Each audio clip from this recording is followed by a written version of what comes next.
Dairy farmer Dwayne Laveau's family-owned farm sits just outside the Fond du Lac neighborhood in West Duluth. It's a 7-day-a-week job, says Laveau, and the success of each season depends almost entirely on the last. Currently, the daily routine revolves around cleaning, milking, and feeding their dozens of cattle. But the feeding aspect wouldn't be possible without a strong summer growing season. Laveau grows about 90% of what they feed their animals. I put up about 450 ton of corn silage and 450 ton of haylage and a couple hundred ton of dry hay every year. And if we had to buy it, I don't know if we could survive. Laveau says these days crop insurance is a part of life in case of a natural disaster like drought, and says he clearly remembers the dry years of the mid-'80s. It was a challenge just trying to buy hay, find enough hay in the county to feed our animals. While Laveau says he's concerned about current and predicted state drought patterns affecting his crop, Trade Development Director Ron Johnson at the Duluth Seaway Port Authority says his concerns with crop production are on a massive economic scale. The port, which significantly relies on the export of spring and durum wheat, already faces the issue of low lake levels, which means ships need to reduce their loads and lose money in the process.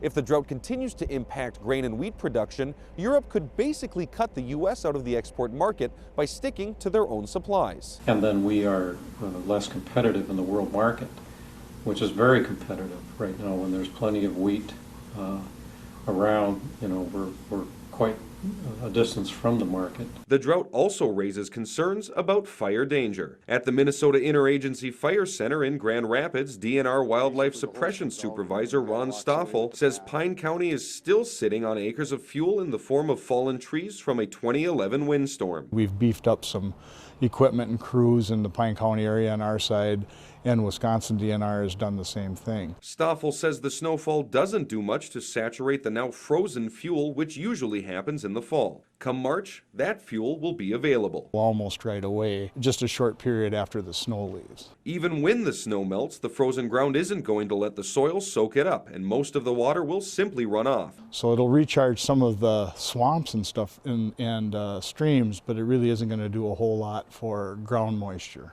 And drought or no drought, according to state hydrologist Andrew Streitz, that's where the real problem lies. Typically, most of the groundwater recharging takes place in the fall. That's when plants stop taking up water. It's when the solar radiation is less, so that we don't have as much evaporation. But we didn't get the rainfall in the fall throughout Minnesota, and so we didn't get the recharge to the soil column. They're looking at soil moisture and they're saying we're in big trouble. And other factors are only exacerbating the drought's impact. According to Streitz, around 50% of state farms are using perforated drain tiles to speed water off the land and into their irrigation systems. The problem is that that's how recharge happens. Water sits on a field and then slowly infiltrates. If you rush it off, yes, you're going to be able to get your crop in early. But later on, when you want that water for the plants, it may not be there. A problem that only grows with the need to grow our nation's food. In Duluth, Billy Wagnus for KBJR 6 and Range 11.